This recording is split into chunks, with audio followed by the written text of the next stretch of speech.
Every 4 years, the world stops. The FIFA World Cup is the most watched sporting event on Earth. Billions of people tune in. Hundreds of millions more fill the streets. For a few weeks, football is everything. But underneath the spectacle, the goals, the flags, the tears, there has always been something else.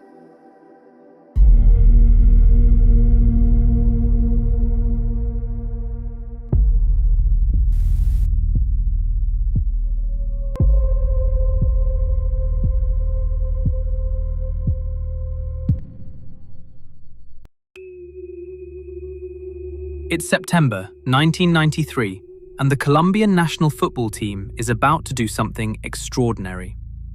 They're in Buenos Aires, Argentina's home ground, one of the most intimidating stadiums in world football. But Colombia does not seem to be intimidated by it. They score. Then again.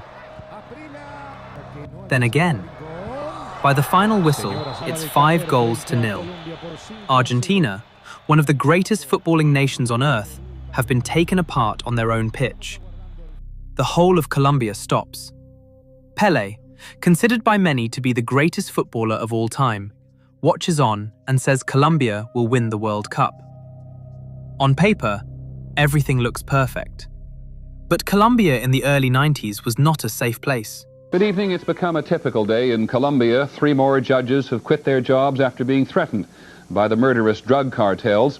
The government has imposed a curfew in 9 cities in the heart of cocaine country, including the cartel's capital, Medellin. Medellin, the city at the heart of Colombian football, had a murder rate of 380 per 100,000 people.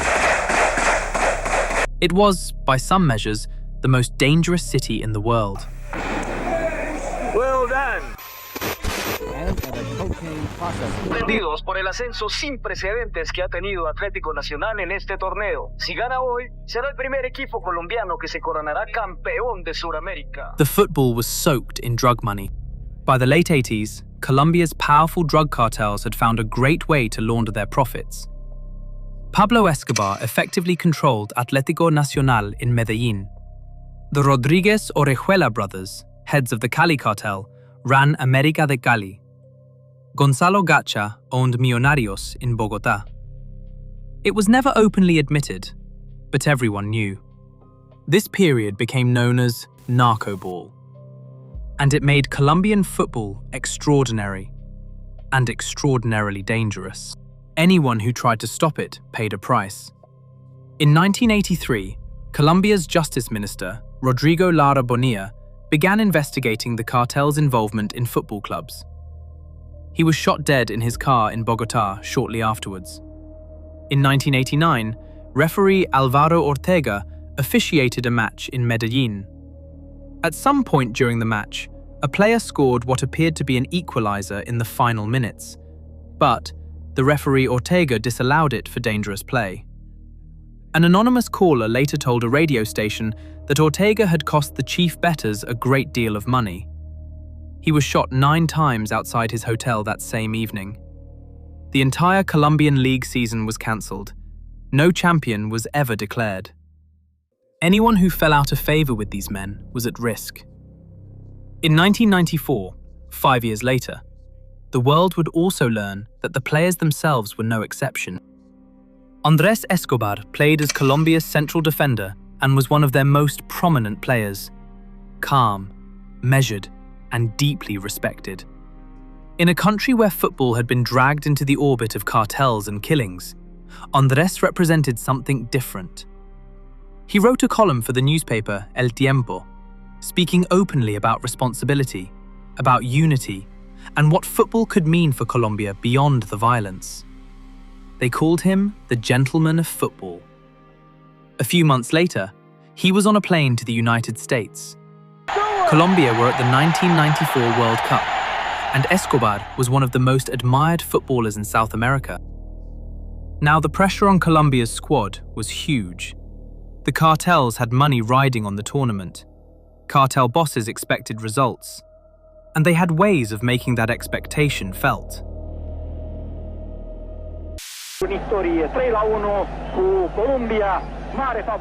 Colombia opened the tournament with a 3-1 defeat to Romania. It was pretty unexpected, and it really hit them hard. And then, the messages started arriving. Before their second match, against the host nation, the United States, death threats were sent to the team hotel by phone, and even by fax. They were addressed to the coach, Francisco Maturana, and midfielder Gabriel Jaime Gomez.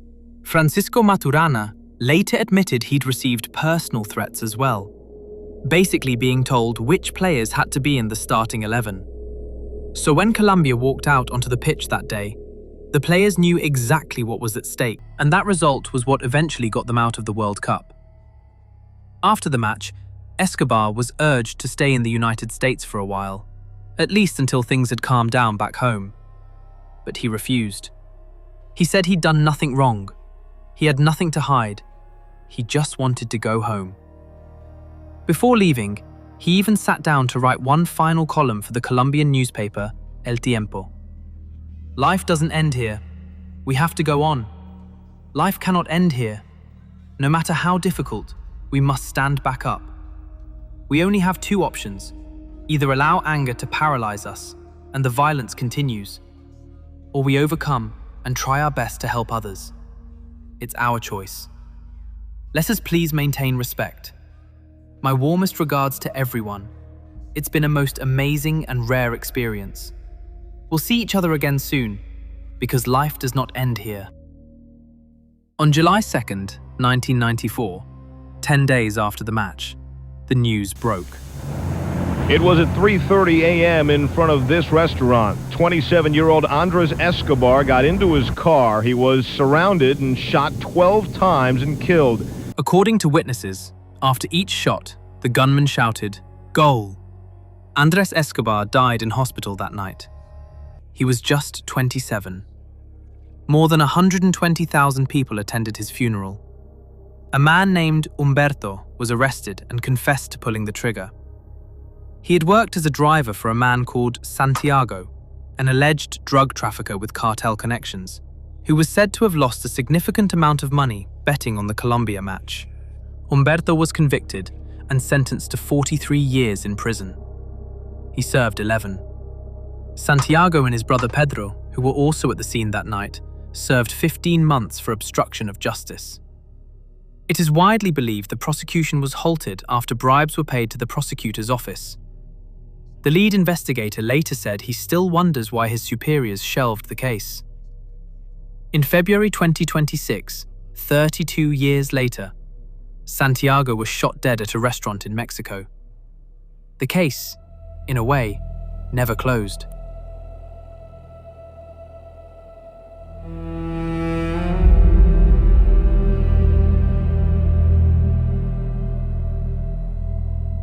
Zaire, the country now known as the Democratic Republic of Congo, was the first nation from sub-Saharan Africa to qualify for the World Cup.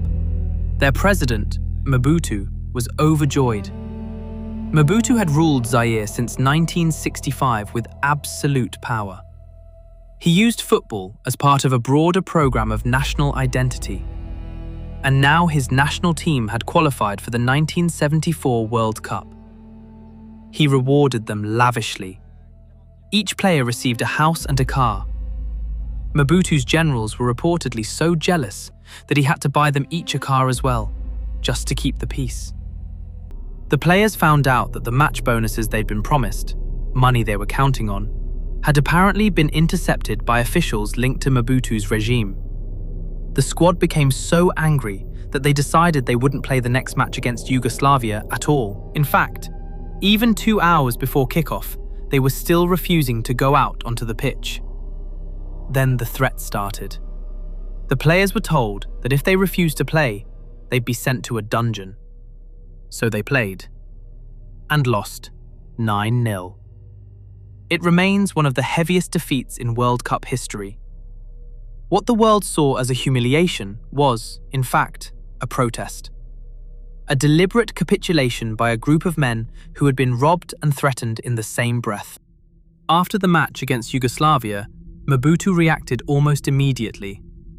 His presidential guards turned up at the team hotel. Journalists were kept out, and the whole place was effectively sealed off. Then the players were given a direct warning. If they lost to Brazil by 4 goals or more, they wouldn't be allowed to go back home. Now, it is worth being clear about what not being allowed to return home meant in Mobutu's Zaire. Like I said, Mobutu ran one of the most brutal regimes in Africa, meaning political opponents were imprisoned, tortured, and executed. His secret police were feared throughout the country. The threat of exile was, in practical terms, a threat of total ruin.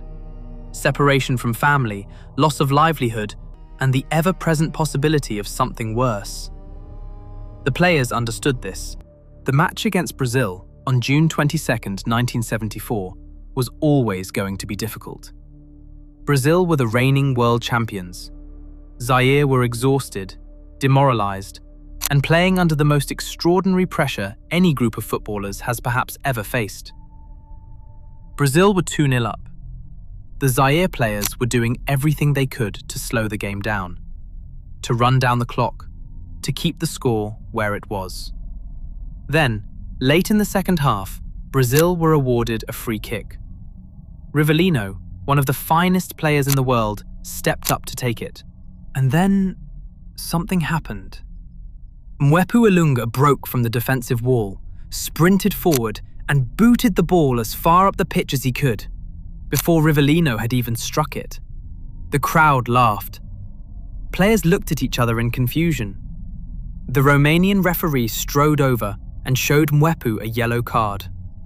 Here is what Mwepu Ilunga actually said about it, in 3 separate interviews over 30 years, completely consistent.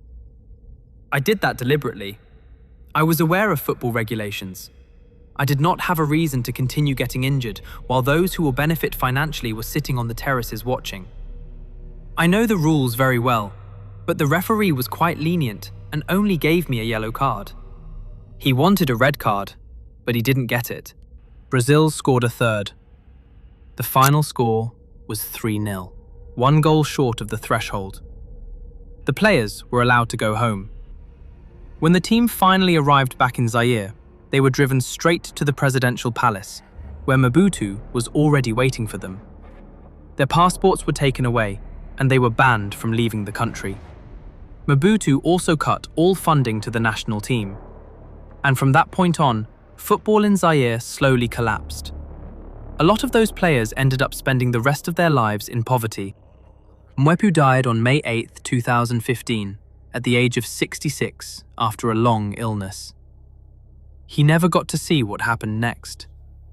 9 years after his death, the Democratic Republic of Congo qualified for the 2026 World Cup, their first appearance in 52 years.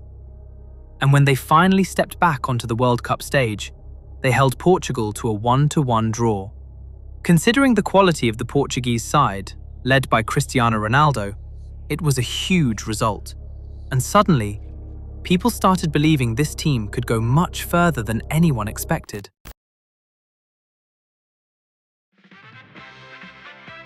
Hello, I'm Leslie Salisbury, TV Times Hollywood editor. And I'm Dave Lanning, TV Times sports specialist. And we're here to tell you about World Cup Plus on ITV and its special edition of TV Times with its pull-out guide to the players, the matches and the action coming your way on ITV. It's 1976, and Argentina's military has just seized power in a coup. The sitting president, Isabel Perón, who inherited the role after the death of her husband Juan Perón 2 years earlier, is arrested. General Jorge Rafael Videla takes control. What follows becomes known as the Dirty War. The regime goes after anyone it considers a threat: students, journalists, trade unionists, political activists, anyone with suspected left-wing views. People are taken from their homes in the middle of the night, pulled out of university corridors, dragged off the streets, and many of them are never seen again. Some are even thrown from military aircraft into the sea, still alive, their feet weighed down with concrete. Estimates of those killed or disappeared during the Dirty War range anywhere between 10 and 30,000 people. And yet, just 2 years later, Argentina hosts the 1978 World Cup. Tens of thousands of foreign fans and journalists arrive, all stepping into a country right in the middle of one of the darkest chapters in its history. 16 teams, the 77,360... Just a few blocks away from the stadium, where the tournament opened, was a building called the Navy School of Mechanics. Between 1976 and 1983, around 5,000 prisoners were held there. They were tortured, interrogated, and in many cases, killed. Only around 150 are believed to have survived. Years later, one former political prisoner recalled lying chained up in his cell, listening to the crowd erupt as Argentina scored during the World Cup. At one point, a guard leaned down and whispered to him, "That's the last goal you'll ever cheer, you sons of whores." Videla understood exactly what the World Cup could do for him. For a few weeks, the eyes of the world were fixed on Argentina, but focused almost entirely on the football. And while people were watching what was happening on the pitch, far fewer were paying attention to what was happening everywhere else. At the opening ceremony, FIFA president João Havelange stood in front of the cameras, only a few kilometers away from where prisoners were reportedly being thrown alive from military aircraft into the ocean, and said, "Finally, the world can see the true image of Argentina." Argentina kept progressing through the tournament. The stadiums were packed, the ticker tape became iconic, and by most accounts, the atmosphere inside the grounds was incredible. But then came the match people are still arguing about decades later. Going into their final group game on June 21, 1978, Argentina needed to beat Peru by at least 4 goals to knock Brazil out on goal difference and reach the final. Argentina ended up winning 6-0. They had already reached the required margin within 50 minutes, and almost immediately, suspicions started spreading. Brazil, who were now out of the tournament, were furious. Journalists began raising questions, and as the years went on, more details started emerging that people found difficult to ignore. In the days leading up to the match, the Argentine government had reportedly sent 35,000 tons of grain to Peru. Argentina's central bank also unfroze $50 million worth of Peruvian assets. In 2012, former Peruvian Senator Genaro Ledesma testified in a Buenos Aires court. He claimed a deal had been made between Peru's president and Videla. According to Ledesma, Argentina would be allowed to win by the margin they needed to reach the final, and in return, Videla agreed to take in 13 Peruvian political dissidents who had become a problem for Peru's government. Ledesma alleged that those 13 people were later imprisoned and tortured. Both Argentina and Peru have always denied that any arrangement existed. Several Peruvian players have also insisted the result was completely genuine, and the Argentine players themselves seem to have known very little about any of it at the time. In the end, no investigation ever reached a definitive conclusion. FIFA even considered opening one in 2012, but ultimately decided against it. There's one final detail about the 1978 World Cup that often gets overlooked. When the tournament came around, Johan Cruyff, the man who had led the Netherlands to the final 4 years earlier, and still right at the peak of his career, wasn't there. And what made it so strange was that there was no obvious reason for it. He wasn't injured, nor was he suspended. He simply didn't go. For years, Cruyff barely spoke about why. Then, decades later, the real reason finally became public. In 1977, Cruyff and his family were the victims of a kidnapping attempt at their home in Barcelona. Armed men broke into the house, and the experience left a lasting impact on him. After that, he no longer felt comfortable being away from his family for long periods of time, so he chose not to travel to Argentina. Cruyff also admitted he had political objections to Argentina's military regime, although at the time, he was careful about how openly he spoke about that side of it. Argentina went on to win the tournament, and just a few blocks away, the torture continued. Japan, Korea. On December 2nd, 2010, FIFA President Sepp Blatter opened an envelope on a stage in Zurich. To organize the 2022 FIFA World Cup is Qatar. The 2022 World Cup had been awarded to Qatar. Qatar is a country smaller than Yorkshire. It had no real footballing tradition to speak of. In the summer, temperatures regularly climb past 50 degrees Celsius, around 122 degrees Fahrenheit, far too extreme for outdoor sport at that level. And at the time, it simply didn't have the infrastructure you'd expect from a World Cup host. In the years that followed, criticism and scrutiny gradually increased as allegations and reporting around the bidding process began to surface. In May 2015, Swiss police stormed a hotel in Zurich at 6 in the morning, arresting 7 FIFA officials. Shortly after, the United States Department of Justice announced a 47-count indictment alleging widespread corruption, including bribes totaling around $150 million paid over 2 decades to secure broadcasting rights, sponsorship deals, and hosting votes.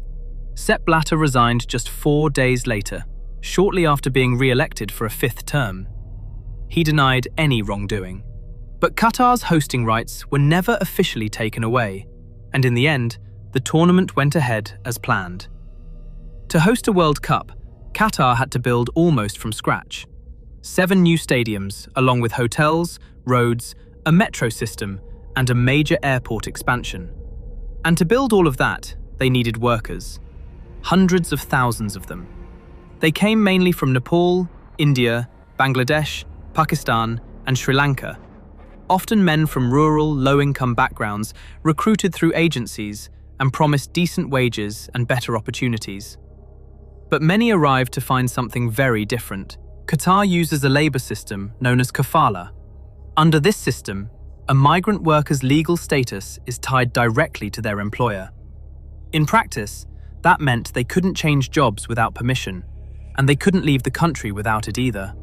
Many also reportedly had their passports taken from them on arrival. They worked in extreme heat, and on some sites, access to drinking water was limited, and rest breaks were tightly controlled.